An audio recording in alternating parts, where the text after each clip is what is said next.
الحمد لله والصلاة والسلام على رسول الله إن صلاتي ونسكي ومحياي ومماتي لله رب العالمين رب اشرح لي صدري ويسر لي أمري واحلل عقدة من لساني يفقهوا قولي اللهم علمنا ما ينفعنا وانفعنا بما علمتنا وبرحمتك واشرنا مع الذين أنعمت عليهم من النبيين والصديقين والشهداء والصالحين وآخر دعوانا أن الحمد لله رب العالمين إنما الأعمال بالنية وإنما لكل امرئ ما نوى. Assalamu alaikum wa rahmatullah, brothers and sisters. I will welcome us to day 10 of our daily reminders. Alhamdulillah Rabbil Alameen. Just like that, Ramadan is leaving us. It's leaving us. It is 1/3 already today, and you and I need to start asking ourselves from day 1, 2, 3, 5 up until 10. We need to sit right and ask ourselves, have I been able to attain the mercy that these 10 days has brought to me as I prepare to, receive the forgiveness of Allah in the coming next 10 days? This is a question you and I need to deeply sit ourselves down and ask, because we do not know. We just do not know if the next Ramadan, we're gonna witness the next Ramadan.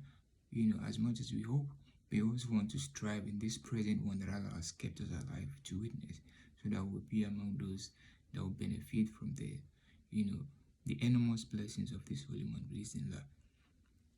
Let us get closer to the Quran so that we can, receive the mercy of Allah. May Allah make it easy for us. So continue on our discussion on Tefsir of Suratul Yasin. We're going to transition into we stopped at verse 15 yesterday, so we're going to proceed from there, bi'Iznillah. Just a quick recap. We mentioned yesterday, how the story of the people of in Turkey, that's the Arabic word, the people of Antioch, were allowed to Rasulullah to remind them, of those who have come before them that were also sent, the messengers were sent to them, and they disbelieve. And we said that this Mursalun, these two, was two prophets actually. And when you go to Tefsir Tabari, he actually explained that these two messengers they came before Prophet Isa alayhi salam. And you and I know that Prophet Isa was the last messenger that gave Risala before Prophet Muhammad sallallahu alaihi wasallam. Even though he was centuries apart, but they were the closest. It was the closest to Prophet before the arrival of Prophet Muhammad sallallahu alaihi wasallam. And he also gave an admonition to say that Muhammad is coming. So he said these two messengers that they disbelieve, and Allah said I sent the third messenger to actually strengthen what the two messengers has brought. Even though the kings and the dwellers of the city of Antioch, they punished these messengers, Allahu Akbar. They disbelieve, not only they disbelieve in the message, but they stone them, they imprison them. We're going to get to the verse very soon, but this is what they did to them. Then Allah, give them a bad ending. So Allah is telling Prophet Muhammad to remind us, to give these admonishments, that to remind his people to know that messengers have come, and they disbelieve. Then this is also a re-establishment for Prophet Muhammad, that Allah is telling him that remind people that have come before you. And when you go to Suratul Mulk, Suratul Mudassir, Allah is establishing that I send people, Prophet. I send my messenger to Musa. They disbelieved, and Allah said, فَأَخَذْنَاهُمْ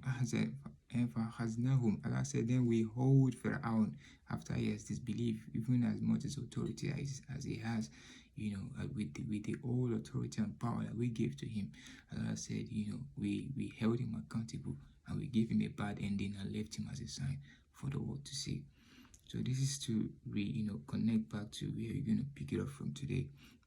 Allah is establishing that these people were not just, they do not just disbelieve. And it's also a message for Prophet Muhammad to know that these messengers that come before you, and people disbelieve in them and their message, they were just sent to separate nations.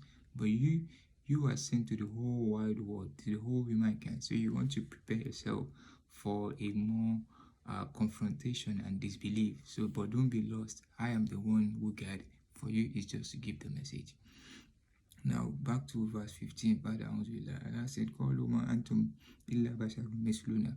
These people, they said, oh, you are just human being like us. What message have we brought? And the Tefsir there is, they were of the opinion that if Allah is going to send any messenger, it's going to be from us. We are just human being like us. Or rather, you should have come as angels, so that you will not eat as we eat, you will not dwell as we dwell. And they said, Wama anzala rahman min shay'in in antum illa taksibun. Allah, and look at this, how beautiful. They said, Wama anzala rahman. They call Allah ar-Rahman there. So they know that the message that they brought is actually the truth. But they have chosen to disbelieve because Allah has closed their hearts. Because if not, they know that the sustenance that they have, that they dwell on in the city, that makes them so authoritative and feel so pompous. In fact, they know that someone is the provider of that.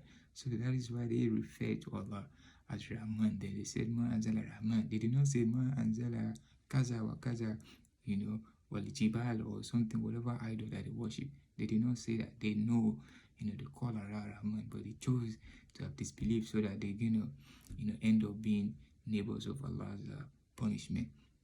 They said, you guys are just liars. You are liars. You come to us with lies, but we do not believe in it. That's their opinion. Then Allah proceeded, call Rabbuna. These messengers, they said, call Rabbuna inna ilaykum lamursalun.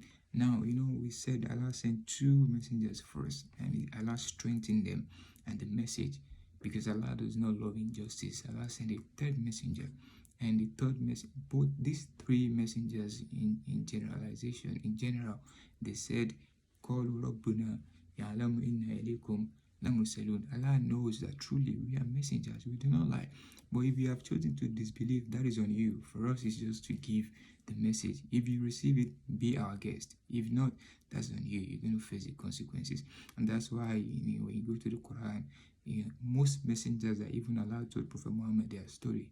They said, we do not request of you any reward. In ajriya illa ala rabbil alamin. In ajriya illa Allah.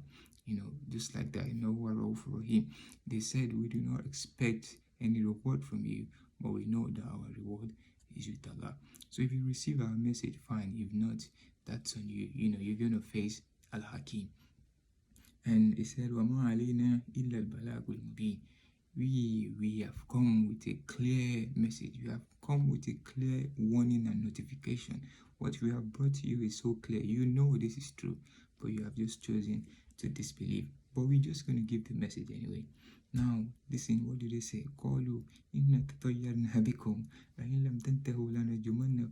We have seen a bad sign in you. We have seen something different. What do they refer to as bad sign? They see the light, they know the guidance they brought is what they call bad sign. They know they were of the opinion that these messengers would take them out of their possessions, out of the darkness that they see to be light. They are of the opinion that they're going to take them out of it.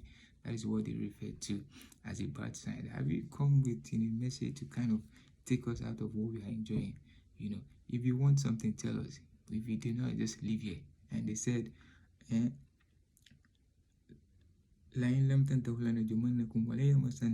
you do not desist from all this message that you have brought, if you do not stay back and stop telling us what is not, we will punish you, we will stone you. And they said, if we hold you, if we hold you very tight, we're going to punish you. We're going to give you a painful punishment. This is what they were saying. The kings and the rulers of in Tokyo. We're going to punish you, a strong punishment. They were saying this to messengers of Allah. And also, when Allah is telling Prophet Muhammad this, it's also to reestablish what he has told him in previous chapters, that there are among my messengers that have told you their story and history, and there are some that I do not tell you. Now, this is for us to know that if Allah is reestablishing what these people, what they disclosed and what they presented, and how they did it and what become of them and the people that they gave the message. So this is to tell us that it is not about who they are, it is about what they brought and the message they brought.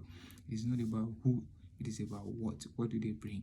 And this is why this is what Allah is actually pointing Prophet Muhammad and all of us to refer back to. Now they said, "Qalu tahirukum ma'akum, ayizukiritum bal antum qawmun musrifun." Your the bad sign, they responded. The Mursalun, they responded that the bad sign is just you are the one that have the bad sign. You are lost. You are lost. Are you telling us this because we come with a clear message from Allah? We have only come with a reminder to you that you should make a U-turn and leave the darkness that you are and just believe. But instead, what did you tell? Balhantum, but you have chosen to be among the transgressors. But we know for a fact that your ending will be, how Allah will punish you. We're going to stop here for today, Bismillah, and we're going to pick it up, inshallah ta'ala. We are getting connected to how the story of the individual who is known to be Abu Najjar is connecting to this story of the people, of the dwellers of the city. Bismillah. أقول قولي هذا واستغفر الله لي ولكم والسلام عليكم ورحمة الله.